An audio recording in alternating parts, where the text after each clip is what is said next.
Malaysia থেকে ফিরে ৪ বছর আগে গাড়ল ভেড়ার খামার শুরু করেছিলেন মেহেরপুরের আসাদুজ্জামান।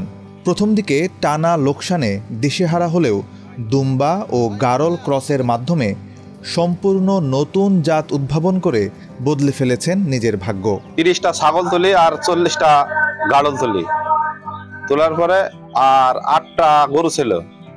এই নিয়ে শুরু স্টার্ট করছে বিদেশ থেকে আসার পরে, তারপরে ভেড়া বেশি ফেলার পরে তারপরে দুম্বা কিনি আসার পরে দেখছে গাড়লে যেভাবে ব্রিডিং করতো এভাবে দুম্বাতেও ব্রিডিং করছে একইভাবে।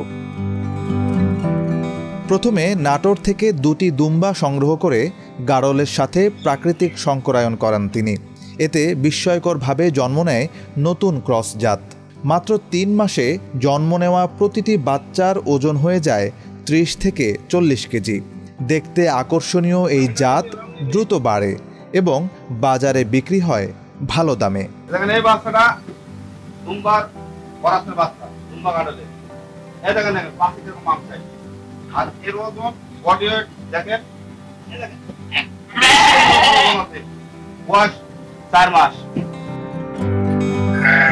আসাদুজ্জামান জানান ১ বছরের ব্যবধানে বিক্রি করেছেন ৮০টিরও বেশি ক্রস বাচ্চা।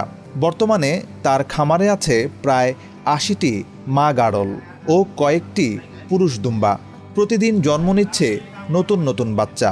অন্যান্য পশুপালনের চাইতে এই ক্রস গাড়ল আর দুম্বার যে বাচ্চা বা যে পশু, এর আনুপাতিক হারে গ্রোথ রেট এবং বডি ওয়েট খুব ভালো। আমি এগুলা দেখছি, সার্বিক সব বিষয়ে মিলিয়ে আমার ভালো লাগছে। দুম্বার ওজন আর ক্রসের গাড়লের ওজন অনেক ডিফারেন্স। তার কারণে হচ্ছে দুম্বার ওজন গেলে অনেক বেশি।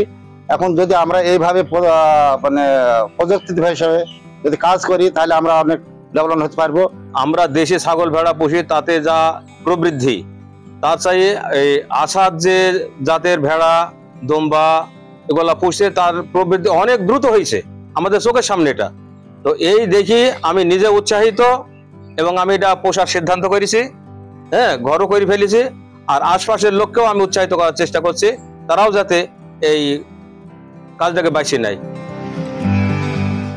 এই ক্রস জাত সহজেই মানিয়ে নিচ্ছে পানিপূর্ণ পরিবেশেও। হাঁটু পানিতে নেমে স্বাভাবিক খাবার খেতে পারে, ফলে খাবার খরচ কম ও রোগবালাইও সীমিত। কোনো ব্যাংক ঋণ বা সরকারি সহায়তা ছাড়াই নিজের উদ্যোগে এই সাফল্য পেয়েছেন তিনি। এখন প্রতিবেশীরাও অনুপ্রাণিত হয়ে গড়ে তুলছেন নতুন খামার। স্থানীয় প্রাণী সম্পদ বিভাগ বলছে, দুম্বা গাড়ল ক্রস জাত দেশের মাংস উৎপাদনে নতুন দিগন্ত উন্মোচন করেছে। এতে নেই ক্ষতিকর কোনো প্রভাব। ভেড়ার সঙ্গে দুম্বার ক্রসিং এর মাধ্যমে তিনি বাচ্চা উৎপাদন করছেন এবং অন্যান্য আগ্রহী খামারিদের মাঝে বিক্রি করছেন। তো এতে করে দেখা যাচ্ছে যে এই দুম্বার সঙ্গে ক্রসিং এর কারণে স্থানীয় জাতের ভেড়ার যে বাচ্চা পাওয়া যাচ্ছে সেটি অনেক বড় সড়ো এবং মাংস উৎপাদনের দিক থেকে স্থানীয় ভেড়ার চাইতে অনেক ভালো উৎপাদন পাওয়া যাচ্ছে। আমরা মনে করছি যে এটি আমাদের খামারিদের জন্য একটি মাইল ফলকই আমি বলবো, কারণ এতে করে আমরা আমাদের যে মাংসের চাহিদা, এই চাহিদা পূরণে এই দুম্বার সঙ্গে ক্রসিং একটি ভালো খাত হতে পারে বলে আমার মনে হয়। খামারি আসাদুজ্জামানের এই সাফল্য প্রমাণ করেছে ছোট উদ্যোগও পারে বড় পরিবর্তন আনতে।